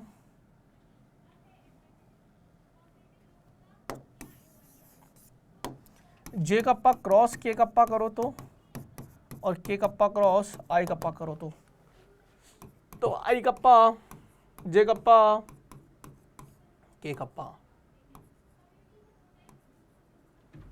क्लियर है? आई क्रॉस जे करोगे तो अगला वाला मिलता है। अगर ऐसे घूम रहे हो क्लॉकवाइज डायरेक्शन में तो पॉजिटिव ले लेना, अगर एंटी क्लॉकवाइज डायरेक्शन में घूम रहे हो तो नेगेटिव ले लेना। अब देख, आई क्रॉस जे अगला वाला के कप्पा, जे क्रॉस के अगला वाला आई कप्पा, के क्रॉस आई अगला वाला जे कप्पा। लेकिन अगर सर इसका उल्टा हो जाए तो, मैंने कहा कैसे सर, जे कप्पा क्रॉस आई कप्पा हो जाए तो, सर के कप्पा क्रॉस जे कप्पा हो जाए तो, सर आई कप्पा क्रॉस के कप्पा हो जाए तो, मैंने कहा कैसे सर, जे कप्पा क्रॉस के कप्पा, जे कप्पा क्रॉस आई कप्पा, तो जे क्रॉस आई एंटी क्लॉकवाइज है, नेगेटिव आएगा लेकिन आएगा अगला वाला ही। तो ये माइनस के कप्पा, माइनस के आई कप्पा, माइनस के जे कप्पा। आई होप मज़ा आ रहा होगा। कैसे करेंगे बेटा? सारणिक सॉल्व करना आता है? मैंने बोला सारणिक आना चाहिए। एक सदिश है आपके पास, ए सदिश ए एक्स आई कप्पा प्लस ए वाई प्लस ए जेड के कप्पा। एक और सदिश है बी सदिश बी एक्स आई कप्पा प्लस बी वाई जे कप्पा प्लस बी जेड के कप्पा। मुझे ए क्रॉस बी फाइंड करके दीजिए। ए क्रॉस भैया डिटर्मिनेंट, पहली पंक्ति फिक्स रहेगी आई कप्पा जे कप्पा के कप्पा से। अब पहले ए है तो ए के अवयव डालो, A X A Y A Z, A X A Y A Z. बाद में बी है तो B X B Y B Z, और सॉल्व इट लाइक, जैसे मैथ्स में तुम सारणिक सॉल्व करते हो ना। कितने बच्चों को आता है? एक को लेकर इसको ढक लो, इसको ढक लो, इसको गुना किया, इसको गुना किया, बीच में माइनस। सारणिक सॉल्व करना आता है ना? आंसर आ जाएंगे, हाँ या ना? अरे हाँ या ना? कुछ फॉर्मूलेज हैं बेटा जी, वो याद रखिएगा। पहला टाउ जो होता है ना बलागुण, वो होता है आर सदिश क्रॉस एफ सदिश। जो कार्य होता है ना, कार्य, वो दो सदिशों का अदिश गुणनफल होता है, बल गुना विस्थापन। अरे हाँ या ना? अरे हाँ या ना? तो ये छोटे छोटे से फॉर्मूले कभी कभी ये पूछ लेते हैं, आर एफ दे देंगे, आर क्रॉस एफ करें कि एफ क्रॉस आर करें, बच्चों को यही समझ में नहीं आता। फिर वो नेगेटिव प्लस का नेगेटिव पॉजिटिव का चक्कर पड़ता है बच्चे, और ऑप्शन में दोनों ही दिए होते हैं, फंस जाओगे। चलिए सवाल करते हैं। जेईई मेन 2019 का सवाल है। एक सवाल मैं करूँगा, एक सवाल आप करेंगे। सवाल पढ़िए और सॉल्व करिए, मुझे आंसर चाहिए अभी।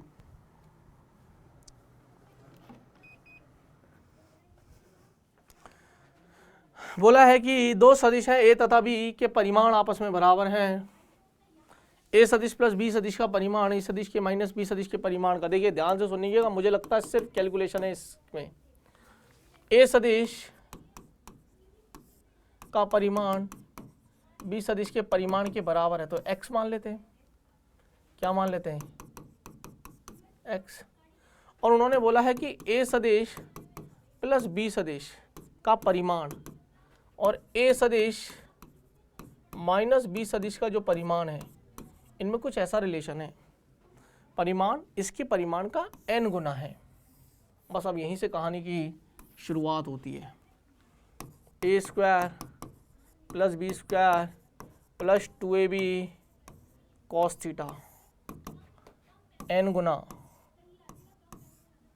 a square plus b square minus 2ab cos theta. याद करो दोनों तरफ वर्ग कर दो, तो a square plus b square plus 2ab cos theta वर्ग करोगे n स्क्वायर आ जाएगा, a square plus b square minus 2ab cos theta. a और b की वैल्यू x रख दो, तो x square plus x square plus 2ab cos theta, n square x square plus x square plus 2ab cos theta, x square 2x square plus 2x square cos theta 2x square,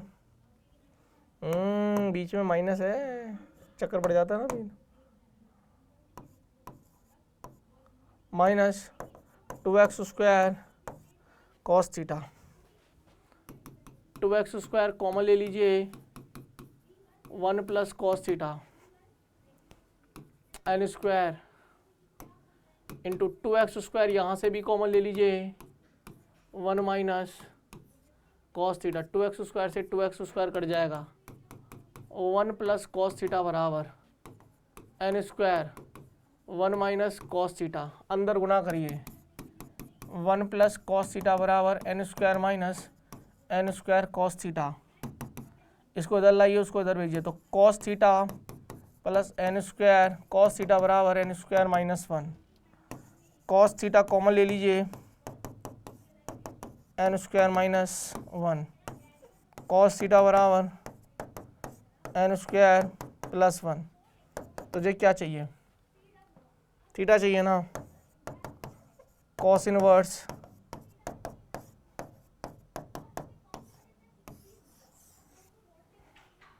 कुछ भी था गया इस सवाल में, n square minus 1 upon n square plus 1, कुछ भी था गया इस सवाल में। हल हुआ सवाल, 2 मिनट में सवाल हो गया, 2 मिनट में। चल एक और सवाल करवाता हूँ, तेरा दिल और दिमाग, आखिरी सवाल आज का और ये चैप्टर खत्म। ये सवाल कर दीजिए, आप में दम है तो। चलिए मौका दे रहा हूँ आप सभी बच्चों को, गोल्डन अपॉर्चुनिटी आप सभी बच्चों के लिए।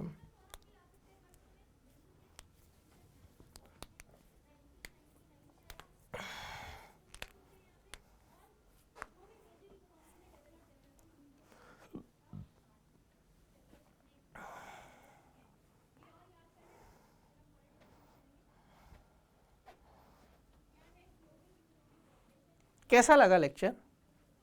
मैंने बहुत फास्ट पढ़ाया यार, मेरा यकीन मानना, और ये अच्छी बात है, रिकॉर्डिंग में ये चैप्टर खिंच भी गया। रीज़न इज, कमेंट तो मेरे को आपके वैसे भी नहीं पढ़ने को आएंगे, तो चैप्टर ही खींच दो। हाँ, अगर लाइव होता तो ये चैप्टर 2 घंटे खिंचता। क्यों?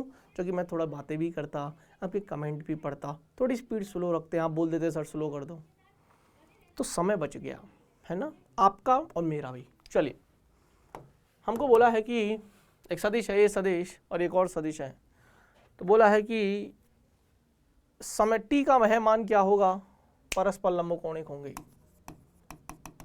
प्योर मैथमेटिक्स, मैं फिर कह रहा हूँ फिजिक्स मैथ्स है। Cos omega T I kappa plus sine omega T J kappa, B सदिश cos omega T by 2 I kappa sine omega T by 2 J kappa. 2 सदिश हैं, दोनों लंबवत हैं, तो दोनों कोई भी दो सदिश अगर लंबवत होते हैं तो उनका अदिश गुणनफल 0 होता है। आओ गुणनफल 0 मारते हैं। Cos omega T into cos omega T by 2 into I kappa 1 plus sine omega T by 2 J kappa 1 और हाँ बराबर 0।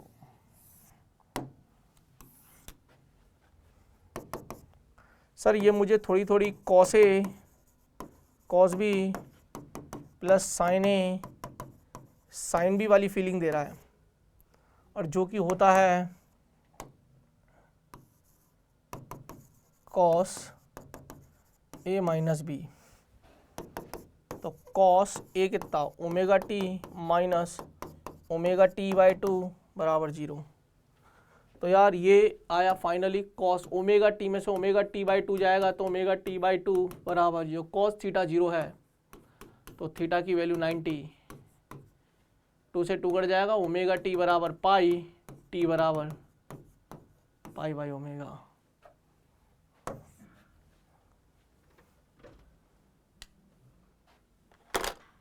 टफ नहीं है रे, फालतू का घबरा रहा है, अभी तो शुरुआत की है मैंने फिजिक्स की।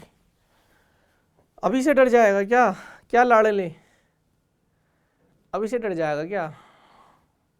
हैं अभी से डर जाएगा क्या? चलिए खैर आज के लिए बच्चों इतना ही। कैसा लगा लेक्चर एक बार मुझे ज़रूर बताइएगा। उम्मीद करता हूँ आपको बहुत अच्छा लगा होगा। फिर से कह रहा हूँ जो बच्चे नए आते जा रहे हैं यहाँ पर मत रुकिए, आप सीधा जाओ ऐप पर हमारे पे। मैं बार बार कह रहा हूँ यहाँ रुकना ही नहीं है, यहाँ आए हो बस ये पता करने के लिए कि हाँ यार ऐसी कोई सीरीज़ चल रही है, ये जेई सिलेक्शन एक्सप्रेस करके कोई सीरीज़ चल रही है, परंतु हमें तो जाना कहाँ है ऐप पर। वहीं पर हमें नोट्स मिलेंगे, वहीं पर हमें डीएसए मिलेगा। डीएसए बोल दीजिए, सीएसए बोल दीजिए, चैप्टर वाइज सेल्फ एनालाइजर बोल दीजिए या डेली सेल्फ एनालाइजर बोल दीजिए, तो जो भी आप बोलना चाहें बोल दीजिए। वहीं पर क्वेश्चंस की प्रैक्टिस अब ये सीख लिया ना मुझसे, अब जाओ इस पर कम से कम 50 सवाल आप सॉल्व करो। ये पढ़ लिया, 50 सवाल सॉल्व कर लिए, मजे। ये लेक्चर शाम को हुआ है तो रात को इसके सवाल कर लिए, सुबह आपका आई थिंक मैथ का हुआ था तो मैथ के पूरे दिन भर में कर लिए। पढ़ना है लेकिन 12, 14, 15 घंटे पढ़ना है और कुछ नहीं करना और सोना है बस। ये अगले 1.5 महीने की तपस्या है। अगर 1.5 महीना कर लिया ना बालक, एनआईटी में होगा तू।